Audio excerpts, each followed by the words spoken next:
آداب میں سے 14واں ادب ہے عیادت کے آداب۔ عیادت کیا ہے؟ ایک مسلمان کا دوسرے مسلمان پر حق ہے۔ جب ایک مریض ہو جائے تو دوسرا اس کے پاس لوٹ آئے، اس کی خبرگیری کے لیے، اس سے اظہار ہمدردی اور اظہار محبت کے لیے، اپنے بھائی چارے کا احساس دلانے کے لیے۔ یہ قیمتی تعلق ہے۔ اسی وجہ سے جب کوئی بیمار ہو جائے تو عیادت کرنا سنت ہے۔ مسلمان کا مسلمان پر حق ہے۔ مسلم کی روایت 5650 سے پتہ چلتا ہے۔ عیادت سے دوسرے کے دل کو تسلی ہوتی ہے، انسان کو بیمار کے مقام پر خود کو تصور کر کے شکر ادا کرنے کا موقع ملتا ہے، محبت کی ڈور مضبوط ہوتی ہے اور مریض کی روح کو قوت ملتی ہے۔ عیادت کے حوالے سے پہلا ادب یہ ہے، سیدنا ابو ہریرہ کہتے ہیں کہ رسول اللہ نے فرمایا، اللہ تعالیٰ قیامت کے دن فرمائے گا کہ اے آدم کے بیٹے، میں بیمار ہوا، تو نے میری خبر نہ لی؟ وہ کہے گا، اے میرے رب، میں تیری خبر کیسے لیتا، تو سارے جہان کا مالک ہے۔ اللہ تعالیٰ فرمائے گا، تجھے معلوم نہیں کہ میرا فلاں بندہ بیمار ہوا تھا، تو نے اس کی خبر نہ لی، اگر تو اس کی خبر لیتا تو مجھے اس کے نزدیک پاتا۔ یہ تو تجربے کی بات ہے، انسان کر کے دیکھے، آزمائش شرط ہے، کیونکہ بیمار کی عیادت کرنے والے کو رب بیمار کے قریب مل جاتا ہے۔ رب کی محبت، اس کا تعلق، اس کا قرب بیماروں کے کتنے قریب ہے، اللہ کے رسول صلی اللہ علیہ وسلم کی اس پیاری حدیث سے ہمیں پتہ چلتا ہے۔ یہ مسلم کی روایت ہے 6556 نمبر پر۔ دوسری بات یہ کہ کوئی مسلمان دوسرے کی عیادت صبح کرے تو شام تک، اور شام کو عیادت کرے تو صبح تک 70,000 فرشتے اس کے لیے دعا کرتے ہیں اور جنت میں اس کے لیے باغ بنا دیا جاتا ہے۔ ابو داؤد کی روایت ہے 3098، ترمذی کی روایت ہے 469 نمبر پہ۔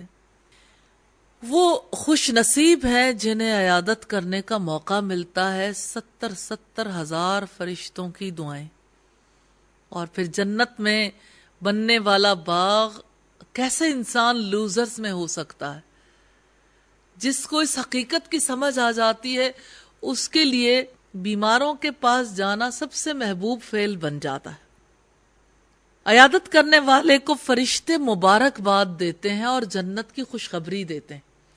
یہ روایت دیکھنا چاہیں ترمذی کی 2008، مسلم کی 6551 نمبر پر دیکھ سکتے ہیں۔ اس لیے ہر مسلمان کو چاہیے کہ وہ عیادت کے آداب سیکھے، اپنی اولاد کو سکھائے، اپنے ارد گرد والوں کو سکھائے۔ ان آداب کو اب ہم ڈیٹیل سے دیکھیں گے۔ کچھ چیزیں جن کو پیش نظر رکھنا ضروری ہے عیادت کرتے ہوئے۔ پہلی بات تو یہ کہ عیادت صرف اللہ کی رضا کی خاطر کرنی چاہیے۔ جہاں سے اللہ کی رضا ختم ہوتی ہے، وہاں پر نفس کی اکساہٹ شروع ہو جاتی ہے۔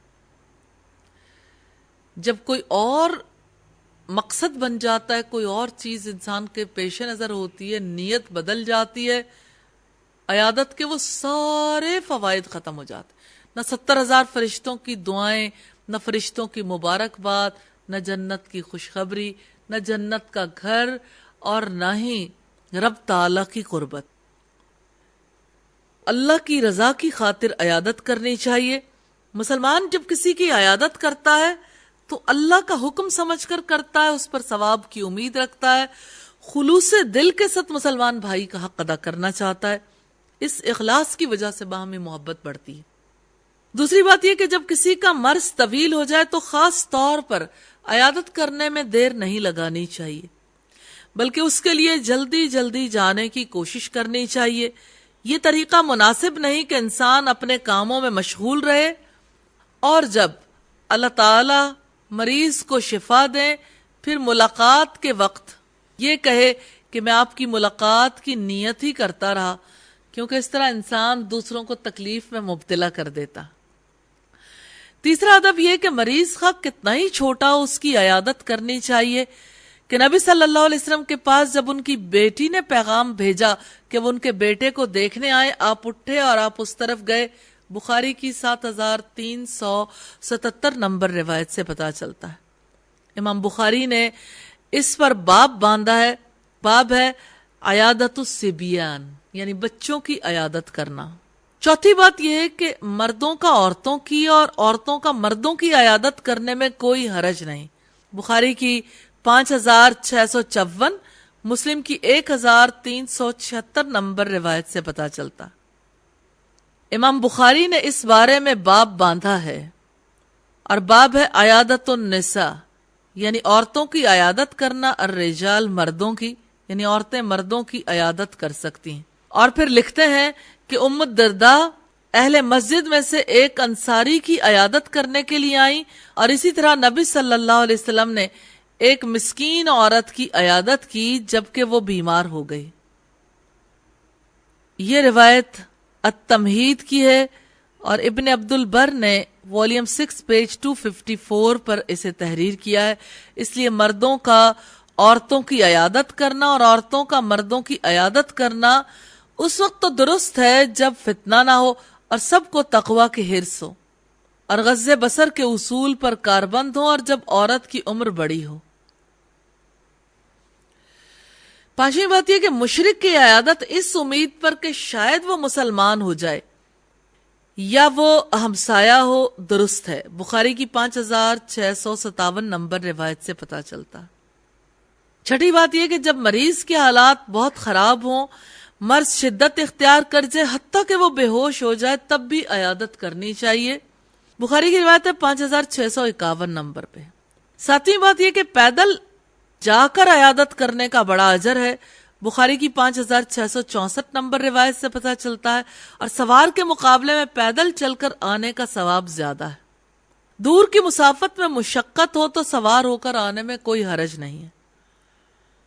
آٹھویں بات یہ کہ ایسے وقت میں عیادت کرنا جو مریض کے لیے مشقت کا باعث نہ ہو۔ مریض ہسپتال میں ہو تو ملاقات کے اوقات کا خیال رکھنا چاہیے۔ مریض کے سونے کے اوقات میں اسے ڈسٹرب نہیں کرنا چاہیے۔ الاداب الشریعہ میں والیوم 2 پیج 2189 پر ہے۔ عیادت کے وقت کے بارے میں تیماردار یا گھر والوں سے پہلے پوچھ لینا چاہیے کہ مریض کے لیے مشقت کا باعث نہ بنے۔ اور نویں بات یہ، عیادت کرنی ہی چاہیے خواہ مرض کتنا ہی طویل ہو۔ ابو داؤد کی روایت ہے 3101 نمبر پر۔ اب تک ہم نے جو بات چیت دیکھی وہ عیادت کرنے کے لیے خاص باتیں جن کو پیش نظر رکھنا ضروری ہے۔ اب ہم یہ دیکھیں گے کہ عیادت کرنے کے آداب کیا ہیں۔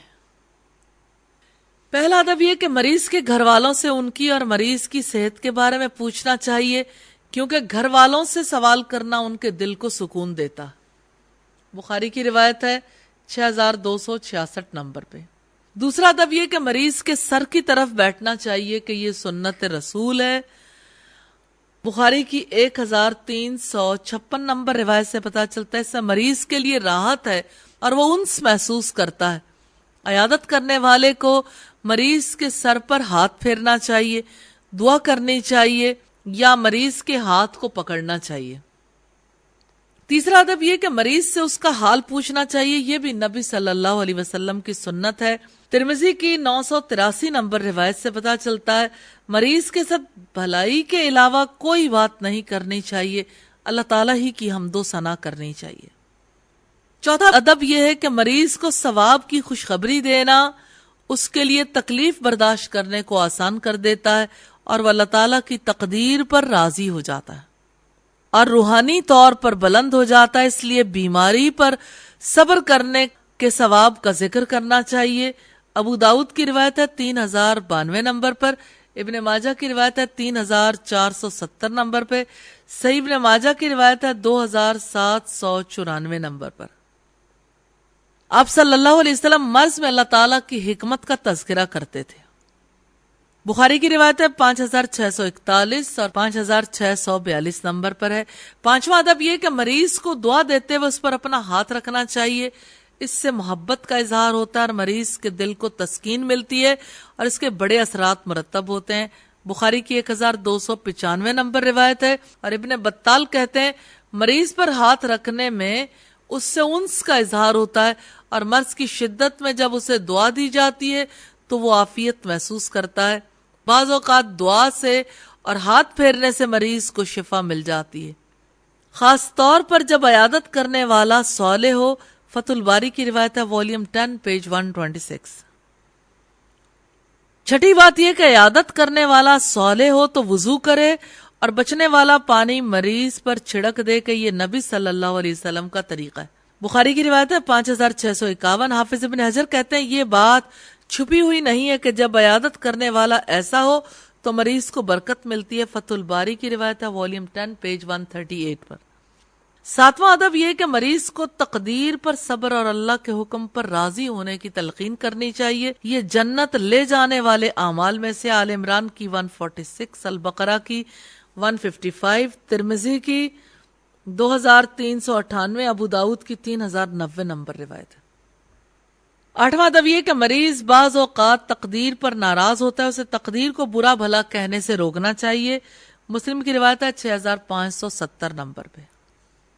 اور نواں ادب یہ کہ مریض کے لیے دعا اور شرعی جھاڑ پھونک کی جا سکتی ہے۔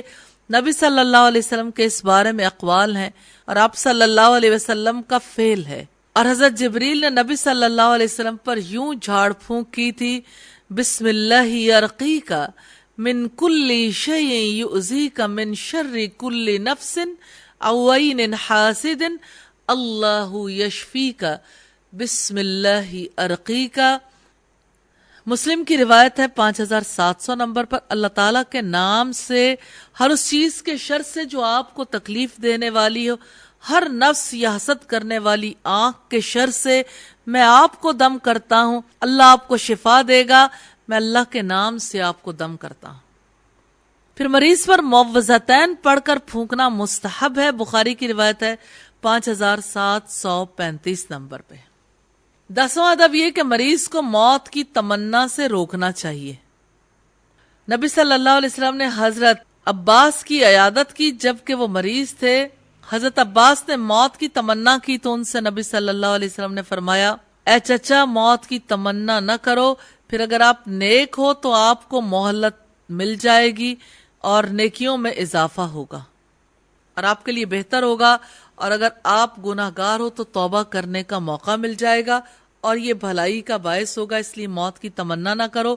مستدرک حاکم کی روایت ہے، والیوم 1 پیج 339 پر، جس سے ہمیں یہ پتہ چلتا ہے کہ موت کی تمنا نہیں کرنی چاہیے، اس لیے کہ نیک کو مہلت مل جاتی ہے، نیکیوں میں اضافہ ہوتا ہے اور گناہ گار کو توبہ کا موقع مل جاتا ہے۔ موت کی تمنا کبھی نہیں کرنی چاہیے۔ 11واں ادب یہ کہ مریض کو شکوہ نہ کرنے کی نصیحت کرنی چاہیے کیونکہ شکوہ اللہ کی ناراضگی کا سبب بنتا ہے۔ 12واں ادب یہ کہ مریض کو اللہ تعالیٰ سے حسن ظن کی نصیحت کرنی چاہیے۔ انسان کو ہر وقت اپنے خالق سے حسن ظن رکھنا چاہیے، اور مرض میں اگر موت آ جائے تو اللہ تعالیٰ سے حسن ظن ہی کی حالت میں آئے اور امید کو خوف پر غالب رہنا چاہیے۔ 13واں ادب یہ ہے کہ مریض جب آرام کرنا چاہے یا کلام میں مشقت محسوس کرے تو اس کے پاس نہیں ٹھہرنا چاہیے، کیونکہ زیادہ دیر جاگنا اور زیادہ باتیں کرنا مریض کو نقصان پہنچا سکتا ہے۔ طاؤس کہتے ہیں سب سے افضل عیادت سب سے کم دیر کی عیادت ہوتی ہے۔ تمہید کی روایت ہے، والیوم 24 پیج 277 پہ۔ پھر جب مریض یہ چاہے کہ اس کے پاس زیادہ دیر ٹھہریں پھر کوئی حرج کی بات نہیں ہے۔ 14واں ادب یہ ہے کہ گھر والوں کو صبر، مریض کی خدمت اور اس کے ساتھ حسن سلوک کرنے کی نصیحت کرنی چاہیے۔ امام نووی کہتے ہیں کہ یہ ادب واجب ہے، اس کا اہتمام کرنا چاہیے کیونکہ گھر والے خدمت کو بوجھ سمجھنے لگتے ہیں، خاص طور پر جب بیماری طول پکڑ جائے اور گھر والوں پر خدمت مشقت ہو جائے۔ 13واں ادب یہ ہے کہ مریض کو وصیت کرنے کی تلقین کرنی چاہیے کیونکہ موت سے پہلے وصیت کرنا مسلمان کے لیے ضروری ہے۔ 16واں ادب یہ ہے کہ جب کسی کا مرض طول پکڑ جائے تو اس کے پاس بار بار جانا چاہیے، یہ اس کے دل کو خوش کرنے والا معاملہ ہے۔ سعد بن معاذ غزوہ خندق میں زخمی ہو گئے، رسول اللہ نے ان کا خیمہ مسجد میں لگوا دیا تاکہ بار بار عیادت کر سکیں۔ بخاری کی روایت ہے 4122 نمبر پر، مسلم کی روایت ہے 1769 نمبر پر۔ اللہ تعالیٰ حشر تک نبی صلی اللہ علیہ وسلم پر اپنی رحمتیں اور برکتیں نازل فرمائے، ہمیں ان کی سنت کے مطابق عمل کرنے کی توفیق عطا فرمائے، اور اللہ تعالیٰ سے یہ دعا ہے کہ ہمیں دوسروں کے حقوق ادا کرنے کی توفیق عطا فرمائے۔